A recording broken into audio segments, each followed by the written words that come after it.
Hello বন্ধুরা, বেকার blogger চলে আসছে নতুন আরও একটি ভিডিও নিয়ে। আজকে শুক্রবার। বন্ধুরা, আজকে আমি আমার ব্যবসায়ের কাজে চলে আসছিলাম হচ্ছে আপনার টাঙ্গাইল ভূঁইয়াপুরে। তো মহাসড়কের পাশে একটা মসজিদে জুম্মার নামাজ আদায় করলাম। তো এখানে জুম্মার নামাজ আদায় করতে গিয়ে একটা নতুন একটা অভিজ্ঞতা আজকে সম্মুখীন হলাম। তো সেটা আপনাদের সাথে শেয়ার করার জন্য মূলত মসজিদ থেকে বের হয়েই ভিডিওতে চলে আসছি। আসলে এখানে এটা একটা মাদ্রাসা এবং মসজিদ কমপ্লেক্স, দুইটা মিলেই মসজিদটা এত সুন্দর।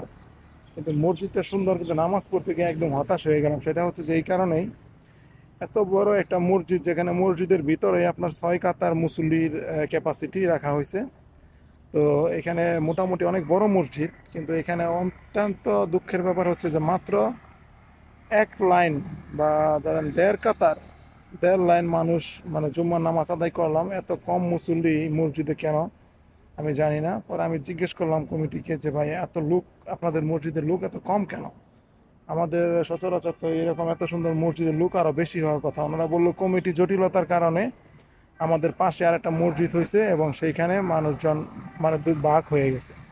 তাহলে দেখেন, এই যে রাজনীতির যে ব্যাপারটা আমরা বলি বারংবারই, যে মসজিদের ভিতরেও কিন্তু কমিটি সংক্রান্ত জটিলতা, যেটা আমরা আসলে একান্তভাবে চাই না। তো যাই হোক, সব মিলিয়ে আল্লাহ হাফেজ, ভালো থাকবেন।